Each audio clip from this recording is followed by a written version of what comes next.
बहुत समय पहले की बात है। काशीपुर नाम का एक बहुत छोटा सा गांव था। वहां के लोग बहुत ही हंसी खुशी एक दूसरे के साथ मिलजुल कर रहते थे।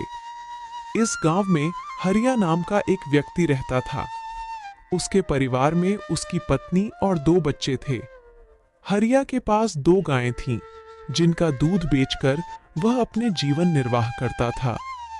इस गांव की सबसे बड़ी समस्या थी पानी की, क्योंकि पूरे गांव में केवल एक ही तालाब था। लोग इसी तालाब से पानी भरकर अपने दैनिक जीवनचर्या के काम किया करते थे। गांव में और कोई पानी का साधन न होने की वजह से गांव के लोगों को इसी तालाब के पानी पर निर्भर रहना पड़ता था। हालांकि गांव के लोग अपनी इस जिंदगी से खुश थे। कुछ समय यूं ही हंसी खुशी बीत जाता है, लेकिन एक दिन जब गांव के कुछ लोग तालाब पर पानी भरने जाते हैं तो देखते हैं कि तालाब में बड़े बड़े मगरमच्छों ने कब्जा कर लिया है। अब लोग तालाब से पानी भरना छोड़ देते हैं, क्योंकि मगरमच्छ उन्हें मार सकते थे। थोड़े दिन बाद कुछ लोगों ने हिम्मत करके उस तालाब से पानी लाने की कोशिश की, मगर तालाब के मगरमच्छ उन्हें भी मारकर खा गए। इस घटना से पूरे गांव में भय और हड़कंप मच गया। अरे देखो भाई लोग, तालाब के इन बड़े बड़े मगरमच्छों ने हमारे गांव के 2 लोगों को मार दिया। अगर ऐसा ही चलता रहा तो धीरे धीरे ये पूरा गांव खत्म हो जाएगा। हाँ भाई रामू, अगर हम इन मगरमच्छ के निवाले नहीं भी बने तो भी बूंद बूंद पानी को तरस तरस कर मर जाएंगे। हाँ भाई लोग, ये तो बहुत बड़ी समस्या हो गई है। अगर हम तालाब के पास भी जाएंगे तो ये मगरमच्छ हमें मार डालेंगे। लेकिन बिना पानी के हमारा गुजारा कैसे होगा? हमें कुछ करना पड़ेगा। तुम सही कह रहे हो चंदन, हमें तुरंत पंचायत बुलानी चाहिए और सरपंच जी को बताना चाहिए। हाँ चलो सरपंच जी के पास चलते हैं, अब वही कुछ कर सकते हैं। गांव के लोग मिलकर पंचायत में सरपंच जी के पास जाते हैं और अपनी समस्या बताते हैं। हाँ सरपंच जी, मगरमच्छ बहुत खतरनाक होते हैं। अगर हम तालाब के पास गए तो हमारी जान को खतरा हो सकता है। हाँ सरपंच जी, हरिया सही कह रहा है। हमने देखा कि कुछ लोग पानी भरने गए थे और मगरमच्छों ने उन पर हमला कर दिया। हाँ भाइयों, यह समस्या सच में गंभीर है, लेकिन हमें इसका कोई समाधान निकालना होगा। एक व्यक्ति है जो हमें इस समस्या से निकलने के लिए कोई बेहतर सुझाव दे सकता है। वह है मुखिया हरिलाल। हमें इस बारे में हरिलाल से बात करनी चाहिए। वह गांव के सबसे अक्लमंद इंसान है। वह इस समस्या का कोई ना कोई हल निकाल ही लेंगे। राजू और बिरजू, तुम दोनों मुखिया के घर जाओ और उनसे कहो कि सरपंच जी ने उन्हें तुरंत याद किया है। दोनों सेवक मुखिया के घर जाते हैं और मुखिया को ले आते हैं। सरपंच जी, कहिए आपने हमें कैसे याद किया? हरिलाल, हमारे गांव के तालाब पर मगरमच्छों ने कब्जा कर लिया है और लोगों को पानी के लिए बहुत समस्या हो रही है। अब तुम उनकी समस्या का कोई समाधान निकालो। मुझे तो कुछ समझ ही नहीं आ रहा। आखिर उन मगरमच्छों से कैसे छुटकारा पाया जाए? मुखिया गहरी सोच में पड़ जाता है और फिर उसको एक उपाय सोचता है और वह सरपंच जी से कहता है। सरपंच जी, मगरमच्छों से लड़ना आसान नहीं है। हमें एक दूसरा तालाब बनाना होगा। ये काम आसान नहीं होगा, लेकिन अगर हम सब मिलकर मेहनत करेंगे तो नया तालाब जल्दी ही बन जाएगा। मुखिया जी, आप बिल्कुल सही कह रहे हैं। हम सब मिलकर मेहनत करेंगे और नया तालाब बनाएंगे। हाँ, हमें मिलकर काम करना होगा। इस समस्या का यही समाधान है। चलो फिर कल से ही हम नया तालाब खोदने का काम शुरू करते हैं। सभी गांव वाले मिलकर काम करेंगे और पानी की समस्या से जल्द ही निजात पाएंगे। गांव वाले मुखिया जी के सुझाव से सहमत होते हैं और अगले दिन से ही तालाब खोदने का काम शुरू कर देते हैं। कुछ ही दिनों की मेहनत और मशक्कत के बाद आखिरकार गांव के लोगों ने मिलकर एक बहुत ही गहरा तालाब खोद लिया। बस फिर क्या था, वर्षा ऋतु का मौसम भी आ गया और गांव में जोरदार बारिश शुरू हो गई। बारिश से वह तालाब लबालब पानी से भर गया, जिसे देख गांव के लोग बहुत खुश हुए।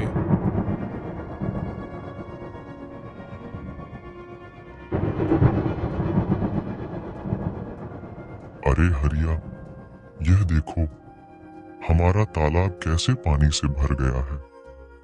अब हमें पानी के लिए उस मगरमच्छ वाले तालाब में जाने की जरूरत नहीं पड़ेगी। हम यही पास ही के तालाब से पानी भर लिया करेंगे। हाँ काका, आज मैं बहुत खुश हूँ। आखिरकार हमारे गांव को इस पानी की समस्या से निजात मिल ही गया।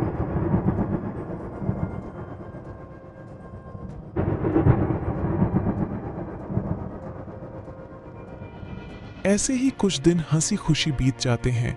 गांव के लोग तालाब के होने से बहुत खुश थे, लेकिन एक दिन गांव के लोगों की खुशी को जैसे किसी की नजर ही लग गई।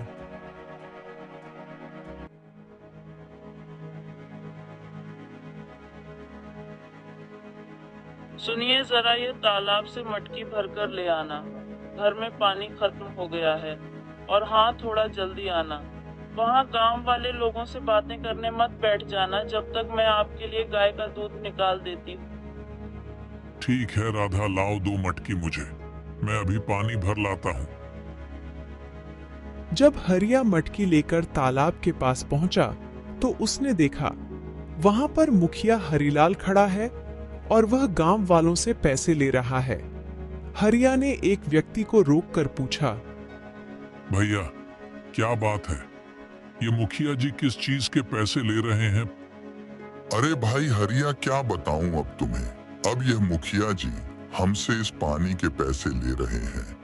इनका कहना है कि जिसे भी इस तालाब से पानी भरना है उसको पैसे देने होंगे, और जो पैसे नहीं देगा उसे तालाब से पानी नहीं भरने दिया जाएगा। भगवान जाने अब इस गांव में क्या कहर आने वाला है। हरिया पानी भरने के लिए तालाब के पास खड़ा हो जाता है। जैसे ही वह तालाब से पानी भरने जाता है, मुखिया उसे रोकते हुए कहता है, हरिया, तुम क्या कर रहे हो? तुम्हें पता नहीं है कि यहाँ से पानी भरने के लिए पैसे देने होंगे? लेकिन यह तो गांव का तालाब है, यहाँ पानी भरने के लिए पैसे क्यों देने पड़ेंगे? यह नियम अब बदल गया है। यहाँ से पानी भरने के लिए हर किसी को पैसे देने होंगे। ये तो सरासर अन्याय है। ये तालाब सबके लिए है। हमने मिलकर इसे खुदा है। तुम पैसे कैसे मांग सकते हो? मुझे कानून मत सिखाओ, यह मेरा आदेश है, और जो इसे नहीं मानेगा उसे तालाब से पानी नहीं मिलेगा। ये बिल्कुल गलत है। मैं इस बात को जमींदार साहब के पास ले जाऊंगा। तुम्हें इसका जवाब देना होगा। जाओ जाओ, जमींदार साहब के पास जाओ। लेकिन तुमने इस बारे में जमींदार के सामने अपना मुंह भी खोला तो तुम्हें और तुम्हारे परिवार को इसके गंभीर परिणाम भुगतने पड़ सकते हैं। मेरी शिकायत करने से पहले एक बार अपने परिवार के बारे में भी सोच लेना। हरिलाल से पंगा लेना तुम्हारे परिवार पर भारी पड़ सकता है। ठीक है, मैं पैसे दे दूंगा, लेकिन याद रखना, यह अन्याय ज्यादा दिनों तक नहीं चलेगा। हरिया मजबूरी में पैसे देकर पानी भरता है और वहां से चला जाता है। राधा, जो हम सब गांव वालों ने मिलकर तालाब खोदा था, मुखिया जी ने अब उस पानी भरने पर रोक लगा दी है। मुखिया ने कहा है कि अगर पानी चाहिए तो तुम्हें इस पानी की कीमत चुकानी होगी। ये मुखिया अपने आप को समझता क्या है? देख लेना, एक दिन इसके पापों का अंत जरूर होगा। हम गरीबों की इसे एक दिन हाय जरूर लगेगी। इतनी गर्मी में गरीबों से पानी के पैसे लेता है। देख लेना, एक दिन ये मुखिया बूंद बूंद पानी को तरसेगा। नहीं राधा, ऐसा मत कहो। कोई हमारे साथ बुरा करता है, इसका मतलब ये तो नहीं कि हम भी उसके साथ बुरा ही करें। ऊपर वाला सब देख रहा है, सबको सबकी कर्मों की सजा जरूर मिलती है। मुखिया को भी उसकी किए की सजा एक न एक दिन जरूर मिलेगी। एक दिन गांव में एक नया व्यक्ति आता है और तालाब के पास पानी पीने की कोशिश करता है। ये तालाब तो काफी बड़ा है, यहाँ से पानी पी लेता हूँ, प्यास बहुत लगी है। तुम कौन हो? नमस्ते, मैं एक यात्री हूँ और बहुत प्यासा हूँ, बस थोड़ा पानी पीने के लिए रुका हूँ। यहाँ पानी पीने के लिए रुक गए? यहाँ पानी पीने के लिए पैसे देने होंगे। पैसे? लेकिन पानी पर तो सभी का हक है, ये तो सरकारी तालाब है, पानी के लिए पैसे क्यों देने पड़ेंगे? ये सरकारी तालाब नहीं, ये हमारा तालाब है। यहाँ पानी पीना है तो पैसे देने होंगे, नहीं तो चलते बनो। मुझे कानून मत सिखाओ, ये मेरा इलाका है और यहाँ मेरे नियम चलते हैं। अगर तुम्हें पानी पीना है तो पैसे दो, वरना चलते बनो। वह व्यक्ति बिना पानी पिए वहां से चला जाता है और सीधे जमींदार साहब के घर पहुंचता है। जमींदार साहब के घर के बाहर मुखिया के 2 आदमी खड़े थे। वह व्यक्ति से पूछते हैं, कौन हो तुम? तुम तो इस गांव के नहीं लगते। तुम यहाँ किस काम से आए हो? मैं जमींदार साहब से मिलने आया हूँ, उन्होंने ही मुझे बुलाया है। मेरा नाम मोहन है, मैं इस गांव का नया कलेक्टर हूँ। यह सुनकर वह दोनों आदमी उस व्यक्ति को अंदर जाने देते हैं।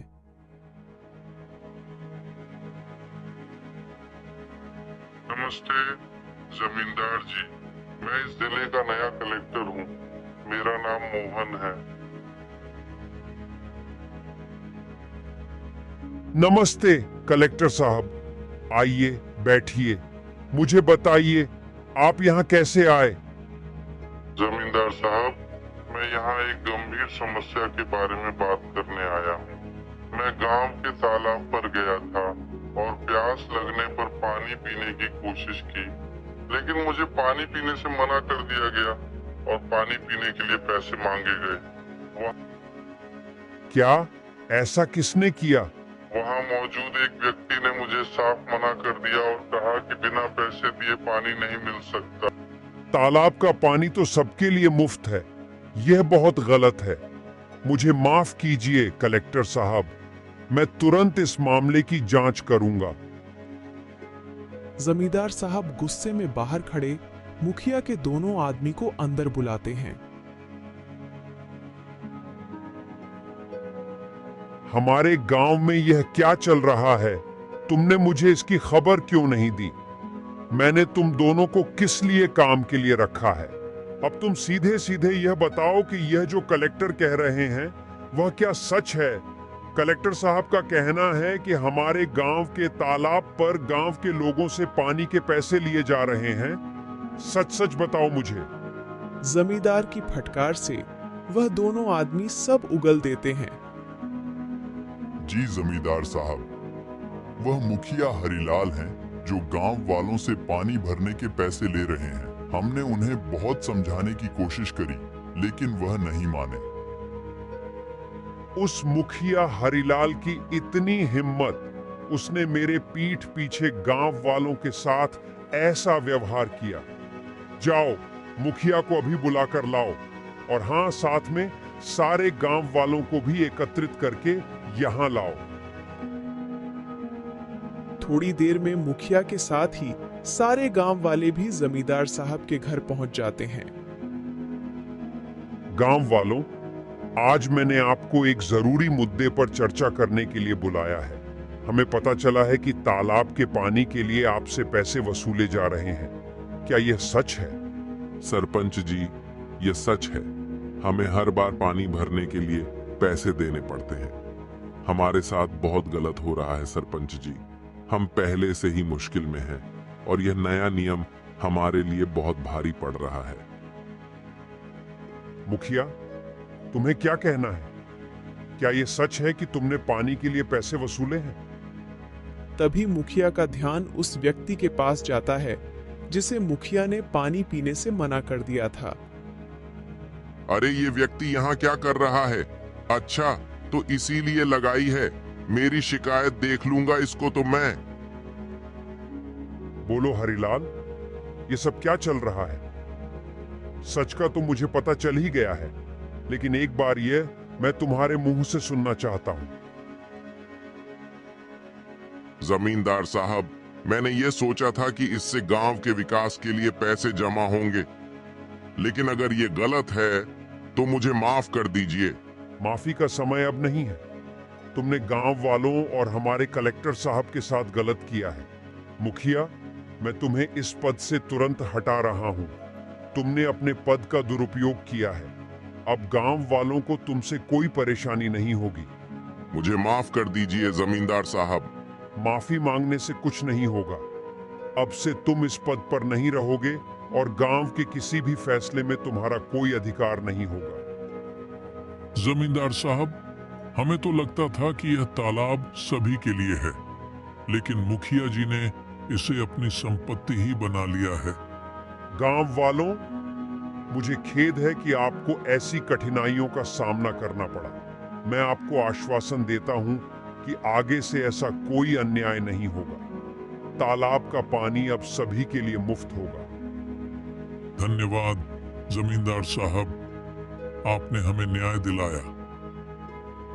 गांव वाले यह जानकर खुशी खुशी अपने काम में वापस लौट जाते हैं कि अब उन्हें तालाब के पानी के लिए कोई भुगतान नहीं करना पड़ेगा और उनके साथ कोई अन्याय नहीं होगा।